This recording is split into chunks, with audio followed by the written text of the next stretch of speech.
No limitations, no classes, no railroading, no maximum level.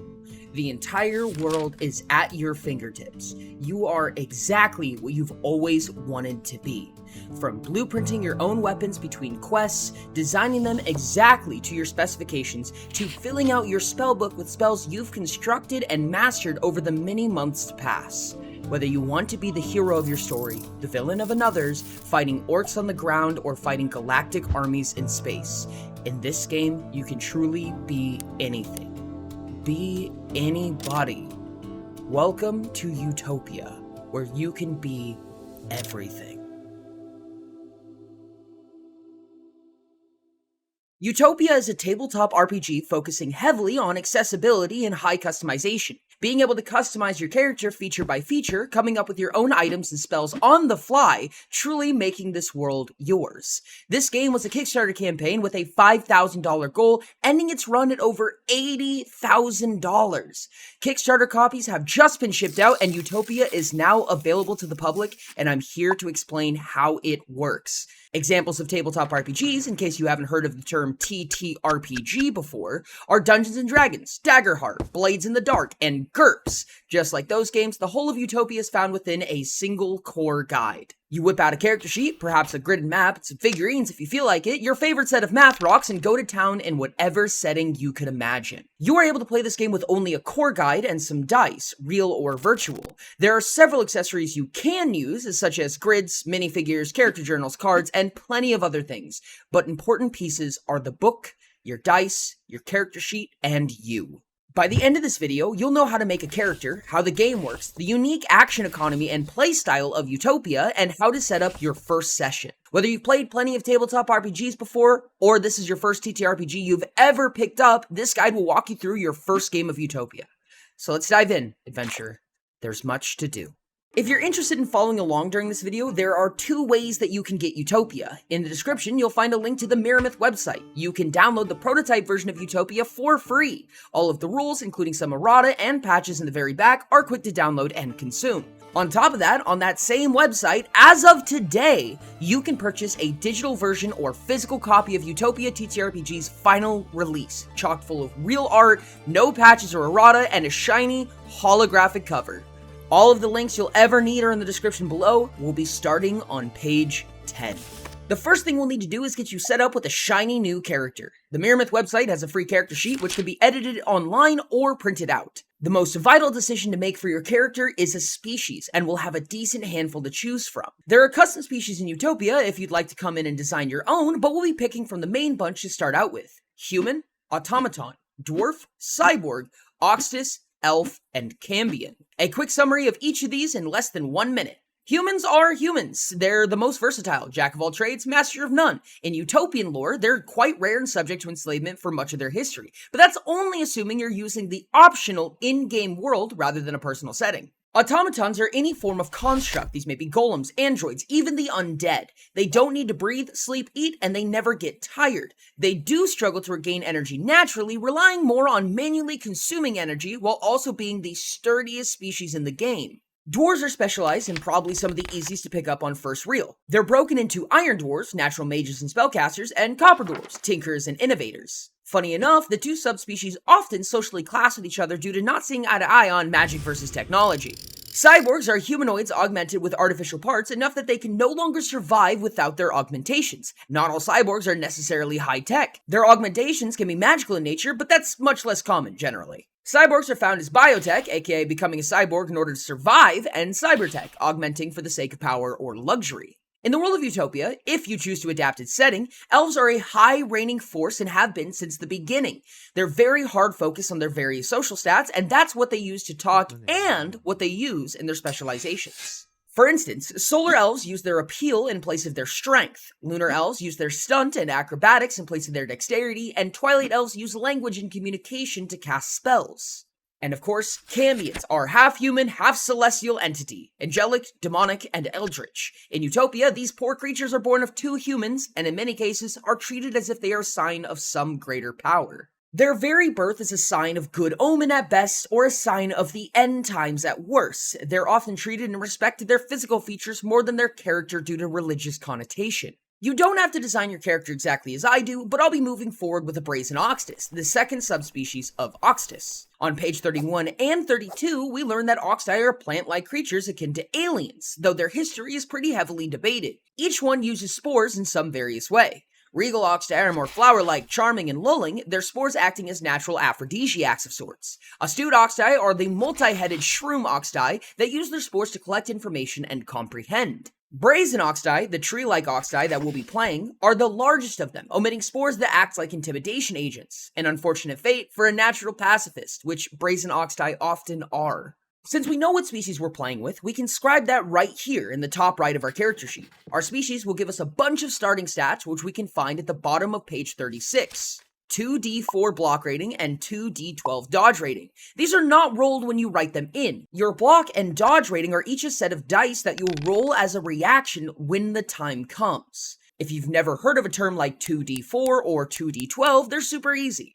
2d4 means 2 4-sided dice. If I were to say 3d6, I'm referring to 3 6-sided dice. Next up on the Brazen Oxtis is a Constitution of 4, an Endurance of 4, and an Effervescence of 3. We'll scribe these in on the right side of our sheet. These numbers are specific to each species and decide how your health and stamina scale. It's possible to increase these numbers, but it's far from easy to do. Brazen Oxti are gifted in memory, portrayal, and power. That means we'll fill in the little checkbox next to those subtraits. This will give you a small early game boost to those subtraits in specific. Some species will have various quirks that are specific to them. For instance, our Brazen Oxtis can't actually speak verbally. Instead, their communication is purely telepathic, using those spores we talked about earlier with a range of up to 10 meters for now. If you're making a character with a different species, you can jot down quirks and special features in the back of the sheet under talents and notes. This is also where we'll put our talents in the future. And that's all our species will be giving us in cold hard numbers on paper. The rest we do whenever we create a new character. All of our defenses in the top right hand, they will be set to 1, and all of our subtraits will be set to 1, which we'll write here. These will change very soon, but we have something else we need to do before that. Talents. Talents are the bread and butter of your character's abilities. New characters in Utopia TTRPG start at level 10. This will give you a starting pool of 10 points to spend across various talents. In the core guide of Utopia, you'll have 7 total talent trees that you can choose from, and they go as such starting on page 56. The Warfare tree, imbued with offensive martialist talents, focusing on range, melee, and attack speed separately. The Tactics tree, this is all about evasion and maneuverability, taking less damage and getting from point A to point B in the most efficient way possible, whether that be by running really fast or jumping off a sheer cliff face. The Innovation tree is all about crafting and refining. Utopia has an extensive custom item rule set where you can design your party's items feature by feature. This is where you'll unlock that little by little. As well, even without getting into the advanced rules, crafting core items like greatswords and longswords will use this tree. The Magecraft tree will unlock various spell arts. Magic casting in Utopia is broken into 8 arts, and much like items, there's a full custom spell design system that you can utilize. It's an advanced rule set, so there's a ton of core spells that you can make use of in your early days. You'll use this tree to unlock 1 arcane art at a time. The Influence tree is all about social play and language, decipher, impostering, doppelganging, and understanding the social world around you. This is also where the majority of support-based talents will come from. And finally, Prowess will be your all-around tree, where you can boost stats like defenses, travel speeds, block and dodge rating, or even your Constitution, Endurance, and Effervescence. This tree is unique in that you can take each talent any number of times, given you completed the branch. The final tree you'll have access to is your species tree specific to your pick. I'll be utilizing the Brazen Oxtis tree, but yours will look a bit different if you chose a different species for yourself. If this is your first time playing, I personally advise using no more than your species tree and up to 1 core tree when designing your character. There's a lot of options in the early game, and getting used to the mechanics helps a lot in making efficient decisions. So, we have 10 talent points to spend. These talent trees work from the top to bottom. Focusing on our subspecies tree, we have access to 3 talents total: Social Spores, Tireless, and Quick Footing. At the bottom of each of these is a cost breakdown. Social Spores and Tireless each cost 1 talent point, while Quick Footing costs 2. Let's spend 1 talent point to get Social Spores. We now have 9 points remaining, and we will put 1 point into Soul. That's why these costs are broken into 3 numbers: Body, Mind, and Soul. The number of talent points it costs is just those numbers added together. For instance, now that we've taken Social Spores, we have access to Hyperphotosynthesis. Hyperphotosynthesis is 1 body and 1 soul. That means it costs a total of 2 talent points. But when we take that talent, our body will increase by 1 and our soul will increase to 2. This costed 2 talent points, leaving us at 7. I'm going to take 2 more talents from this tree, Deep Heal and Quick Footing. With 4 body and 4 soul, we have 2 talent points remaining. I'm going to move to the Warfare tree and take Cleave for 2 talent points, putting us at 5 body, 0 mind, and 5 soul. There's one more type of talent we get to pick at level 10 and every 10 levels following, Specialist Talents. Specialist Talents are kind of like feats. They're a milestone reward for every 10 levels your character progresses. You can find them all starting on page 63. I'll be taking the Oxus-specific species talent, Emotional Synapses. This will allow us to bridge all language barriers when we speak telepathically to creatures. Beautifully done! We have enough filled out that we can line out our SHP, DHP, and stamina. For a quick explanation, SHP is the health pool that we go through first and regenerate when we rest. DHP is our backup health pool that does not naturally regenerate, meaning it requires medical attention or special abilities.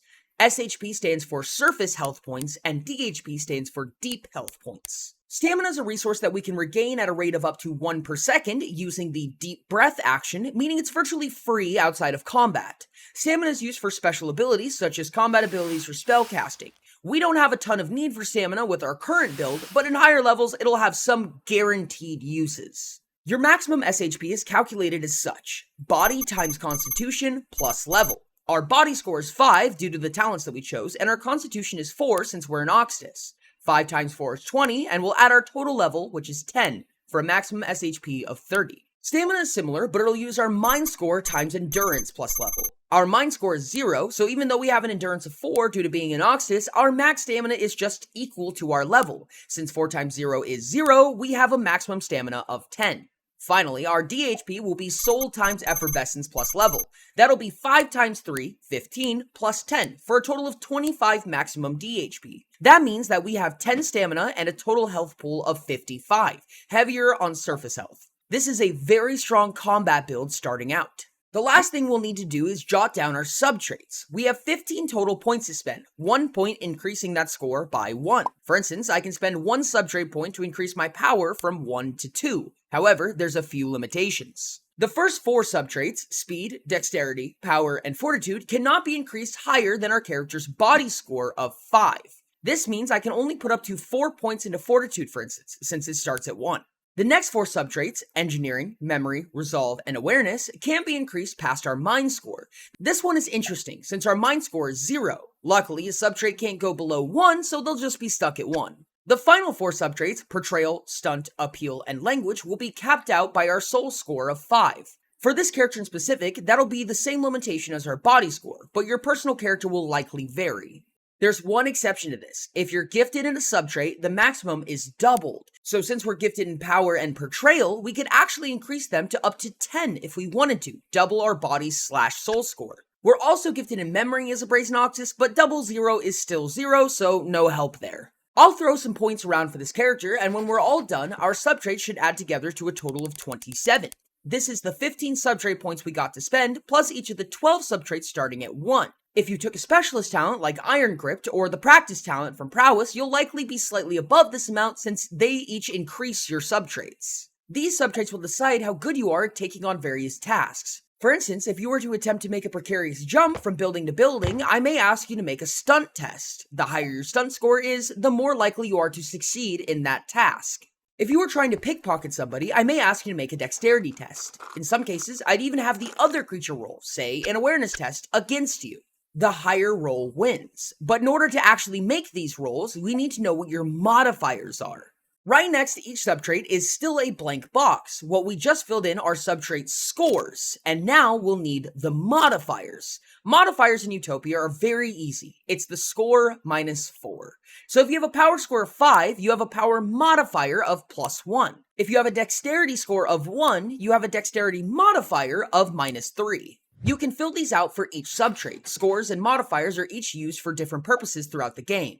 For instance, your speed score is what decides how far you can move when you take the travel action, whereas when we roll for initiative, I'll have you make a test that uses your speed modifier. If any of this sounds like a lot, that's absolutely okay. We'll be sending this character through a test run, that way we can feel out what the subtraits and rolls feel like in the game. And of course, always feel free to pause the video or scrub back and forth throughout the video at your leisure. The only numbers we have left blank are our traits and travel scores. Traits are also very easy. They're the sum of the two subtraits they're attached to. So if you have a dexterity score of 1 and a speed score of 3, you have an agility score of 4. The same is true for strength, it being the sum of your power and fortitude score. These trait scores will move around as your subtraits get bigger each level. Trait modifiers also work the same. Trait score -4. And we're just about done. We'll set our land travel, the first box in the travel scores, equal to our speed score. Same exact number, your land travel only ever changes if it's targeted directly, such as a pair of boots that give you a bonus to land travel, or the fast talent with elves. Our water travel is half that rounded up, so with a speed of 3, we'll have a water travel of 2. And finally, our air travel will be set to 0 unless otherwise stated. The only species that gets an air travel innately would be Cambions. Congratulations on your first character. Character creation is my personal favorite part of Utopia, and it's always fun to come up with new ideas and new limitations, whether that be randomizers, making level 100 characters, or making level 1 characters. If you're wondering why Utopia characters start at level 10, make a level 1 character. You'll see why. Trust me. I've played a few campaigns with level 1 characters, and it gets rough. One of my personal favorites, honestly. I can see the finish line in the distance. There's one more thing I'd like to do before I let you go. Taking your character through a small adventure. Get ready. We have a quest to complete.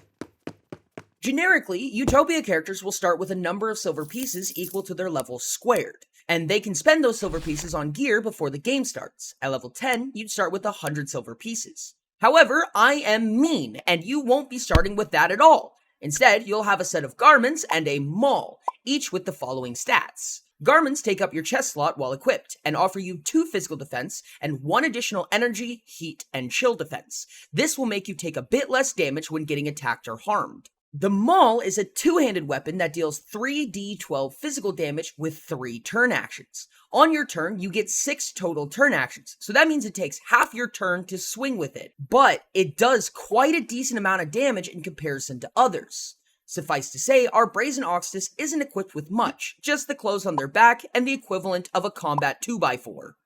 So let's get started. You've spent most of your recent days traveling through the forest nomadically. Most recently, you've been living in a small encampment in a clearing you created. A perfect stump next to a warm fire, some leaves and brush used to create a shelter for resting. However, somebody approached you recently, tired and hungry. They claimed that they had lost something dear to them, some form of a crest. He was scrappy, finicky, elderly human that you were ready to brush off, but he offered you quite the banquet. Weeks worth of food, a heavy pouch of silver pieces, and a map leading to a den nearby that would make great new living quarters. They told you that not far over yonder, they had been assaulted by a small encampment towards the east. At this early an hour, all the assailants should be either asleep or scouting, so now is the perfect time to retrieve it and make it back home. At this point, you've been traveling peacefully for nearly an hour. Per what the man had instructed you, you should be there in a minute. In fact, there's something you spot off in the distance, some type of shimmering light. I'll have you make an awareness test to see if you can deduce what it is. When I say test, that always means 3d6 or 3 6-sided dice. You'll roll them and add them together, and add any necessary modifiers. In this case, you'll add your awareness modifier. Since our Brazen Oxus has a 1 in awareness, their modifier is a -3. And so we roll, and we rolled a 2, 3, 4. That's a total of 9, and with our -3 modifier, it's reduced to a 6. Suffice to say, our Brazen Oxus can't quite make out what it may be. As a game master, or GM, when I ask you to make a test, I'll have a test difficulty, or TD, in mind. In this case, it was 10. In order to succeed when rolling a test, you have to roll equal to or higher than the TD. Trekking forward cautiously, given they don't know what exactly they're looking at, they finally reach a clearing where it becomes much more apparent. A goblin encampment. Originally there was fear that it would be something much worse, trolls, undead, something terrifying. Goblins, though, are something you're used to. This encampment is still inhabited. You can easily tell by the various goblins laying face down in the dirt. One, in fact, is so close to the fire that you manage to watch its eyebrows being singed. However, it doesn't manage to wake up. There's no active watch or vigilant guards in sight, and near one of the animal hide tents you can see a small crate with the crest right on top of it. A metallic, blue, shield-shaped emblem with a golden insignia inscription. It shouldn't be too hard to make your way to the crest without waking up the goblins. I'll have you make a stunt test, stunt is the subtrait used for stealth in Utopia, to try to sneak past. Since all of the 2 present goblins are asleep, I'll give you 2 points of favor on this test. When you make a test with a point of favor, you'll add an additional d6 to your roll and add it to the total. With 2 points, you'll be rolling a total of 5d6. Disfavor works oppositely, where you remove a die. And we roll, getting a 2, 3, 6, 6, and 6. That's a critical success. A test is considered critically successful if there are 3 6s rolled, regardless of the number of dice rolled. A critical failure, on the other hand, is when all dice roll 1, regardless of number of dice rolled. This means that crit fails are much less common with favor and much more common with disfavor. You manage to easily make your way around the goblins, making no more noise than the subtle breeze around you. Picking up the crest, you make your way out of the clearing and back on your way to camp. Making a successful escape, you'll gain a bit of XP. In Utopia, XP is not just rewarded for slaying monsters, it's based on quote-unquote successful encounters. This includes diplomacy, combat, and outsmarting alike. Since you didn't have to interact with those goblins in any way, I'll be rewarding half XP, meaning you gain a total of 500. The amount of XP you need to level up is equal to your total level times 100, resetting back to 0 when you level up. Starting at level 10, you'll need 1000 XP. You're now at 500 out of 1000. The trek home left you time to ponder. That was quite an easy task, perhaps a bit too easy. Something leaves you a chill down your spine, a sense of unease. The unease really takes hold of you when you see your camp in shambles, destroyed and looted. Worse than that even, the man who set you on your journey lies there, gasping for breath, perhaps within inches of his life. Above him is one of the goblin scouts. It seems like he had been followed. Now we're entering combat. Normally a player wouldn't have access to this information, but if you're interested in testing combat with your own character, the goblin stat block is on page 146. To start combat, all applicable creatures will make a speed test. The highest rolling creatures will go first. With a speed score of 3, our Oxus has a modifier of -1. Rolling 3d6 we get 12. This means our final roll will be 11 due to our -1 modifier. Luckily, the goblin only rolled a 9, so we'll be going first. When we start combat, we're about 5 meters away from the goblin, but our only weapon is melee, so we'll need to close that distance. On our turn, we have 6 total turn actions to make use of. There's 2 main actions that we'll be taking into consideration, traveling and attacking. Our weapon requires 3 turn actions to attack with, whereas the travel action takes 1 turn action. You can see a full list of actions that any creature can take on page 76. To close the gap, we'll take the travel action, allowing us to move a number of meters equal to our land travel. Since we have a land travel of 3, we'll need to use 2 turn actions to close in for melee distance. With that, we have 4 turn actions left. Since we're already in melee distance, we can spend 3 turn actions to swing our maul at the goblin. Utopia does not have a roll to hit for melee weapons. Instead, we'll be going straight to damage. We'll roll our 3d12, getting a 12. A pretty low roll for that set of dice. The goblin has 2 interrupt actions. It can use these to attempt to block or dodge a roll. Each has its own uses. Dodging uses d12s, but in order to successfully dodge, you must roll equal or more than the damage being dealt. Blocking, on the other hand, is rolled in d4s, but negates some amount of damage regardless of the roll. The goblin chooses to dodge. With 2d12, it rolls an 11. That normally wouldn't be enough to dodge the 12 incoming damage. However, it has 1 physical defense, meaning it succeeds. The way that defenses work is a flat reduction. With a physical defense of 1, all physical attacks are reduced by 1. When dodging, it considers the amount of damage that would have been taken by the attack, defenses included. The goblin barely managed to step out of the way as your maul swings down, kicking up huge amounts of dust and debris. With only 1 turn action left, you manage to create a gap before the goblin's turn starts, running 3 meters away. Now begins the goblin's turn. At the beginning of each other creature's turn, allies and enemies included, you will refresh back up to 2 interrupt actions. Whether you spent all of them or none of them, you'll be back up to 2 once the turn starts. This is true for every creature. With a speed of 2, it takes the goblin 2 turn actions to close the gap you created. It only has 4 turn actions left. Normally, it would take 2 turn actions to attack, meaning it could attack twice. However, it also has a special ability that allows it to pay more turn actions for more damage. It'll spend 4 turn actions to come in for a really hefty swing. Now it's your chance to attempt to block or dodge. You'll have to decide before you know what damage it's going to deal. Since we took the quick footing talent, we have a boost to our dodge rating, so let's roll 3d12 and see if we can beat it. We rolled an 18. Not bad at all. Due to our garments, we have a physical defense of 3, which means we beat anything 21 or lower. Unfortunately, the goblin flings itself at us, throwing teeth and claws all over, dealing a massive 24 physical damage. Since our dodge didn't succeed the amount of damage that would be dealt, we take all of it. Luckily, it's still reduced by 3 due to our defenses, meaning we only take 21 physical damage, reducing us to 9 SHP. That was quite the beating. Luckily, that was the end of the goblin's turn, meaning we'll get 2 good swings in melee distance. Our turn starts, and the goblin refreshes its 2 interrupt actions. We go to swing, rolling 3d12 and getting a 19. The goblin has resorted to blocking this time, meaning it'll roll 2d4 block rating and reduce the damage by that much. It rolled a measly 4. With 1 physical defense and a block of 4, it'll reduce our 19 damage to 14 damage. For this little creature, that's a truckload. Immediately, we swing our maul at the creature's midsection. It throws its arms up, but it stands no chance against the weight and heft of our maul. When it makes contact, the crack of its ribs and left arm echoes through the forest around you. This creature is grievously wounded. That means that we've reduced all of its SHP and begun dealing damage to DHP. Our second swing rolls for 26 on 3d12, a huge roll for that set of dice. The goblin rolls its 2d12 dodge, only rolling an 8, nowhere even close to enough. Bloodied and battered, it attempts to step out of the way, but your maul makes perfect contact, shattering its torso internally and leaving it limp on the ground. And with that, the goblin has been defeated, and you gain another 500 XP. That's enough to level up. There's a handful of things that we'll need to do when leveling up, but it should be pretty easy. The information for this can be found on page 72. First up, we'll set our XP back to 0, putting us at 0 out of 1100 XP. If we got more than enough to level up, it would carry over as well. We'll get a couple of big things. A talent point, which we'll add to here, and a subtrait point. This means that we can increase one of our subtraits again, and we'll get to do this every level.